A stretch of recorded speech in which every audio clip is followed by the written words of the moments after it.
Christian Audio, a division of Recorded Books, presents Nailing It, Why Successful Leadership Demands Suffering and Surrender by Nicole Massie Martin. Forward by Carrie Nieuwhof. Narrated by Nicole Massie Martin. To young leaders looking for new ways of being, to seasoned leaders looking for new inspiration, to believers yearning for new models of living, to those searching for God, this book is dedicated to you.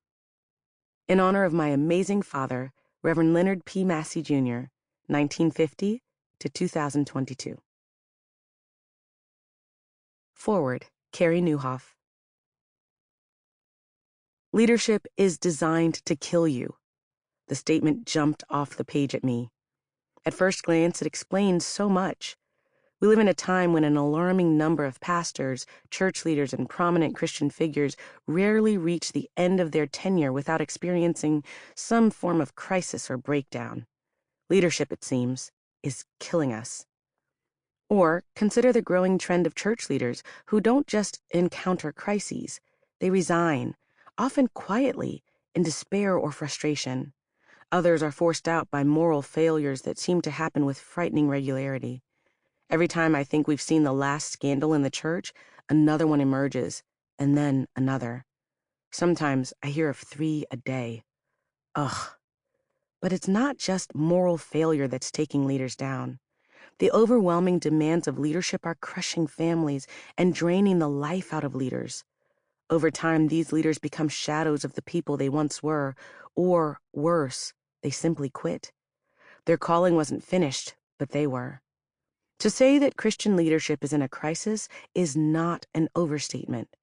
This brings us back to the idea that leadership is designed to kill us. But what does that really mean?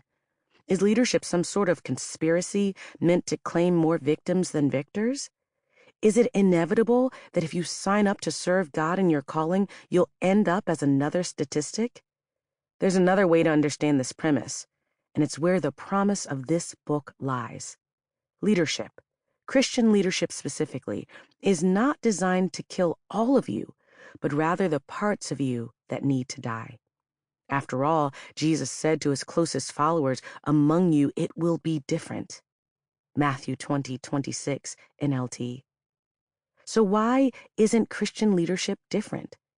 That's the great question that Nicole Martin so helpfully and painfully explores. If you do it right, Christian leadership should kill your thirst for power, your ego, the relentless pace driven by your ambition, your insatiable desire to perform, your quest for perfection, the unreasonable demands you place on others to be loyal to you, and your secret desire to see your ministry scale and gain prominence. When these ambitions die, something far more powerful arises. This is the critical difference between Christian leadership and leadership driven by secular values. Unfortunately, the latter have seeped into Christian leadership like arsenic. It doesn't take a lot of toxins to kill you. Even a small dose of non-crucified metrics, success, scale, and performance motivated by ego can be deadly. I've felt this battle in my own leadership journey. Early on, I rarely questioned my motives. After all, I had left a promising career in law to enter ministry. That was an altruistic move, right? So how could my motives be anything but pure? But the longer I've led and the deeper I've gone into following Jesus, the more I've realized my motives are far from pure.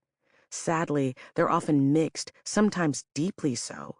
I've been obsessed with performance, both mine and others.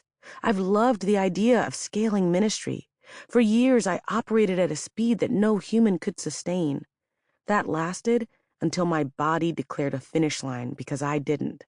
I burned out. When I read the stories of leaders who have fallen, I recognize that the seeds of failure exist within me too. A little less self-discipline, a bit more distance from community, or a few steps away from Christ, and I grow frightened to think of what I might be capable of. Leadership is designed to kill you, if you do it right, by nailing all your passions and ambitions to the cross. That's what, I hope, I'm in the process of doing, nailing all of that. As you listen to this perceptive book, Sample complete. Ready to continue?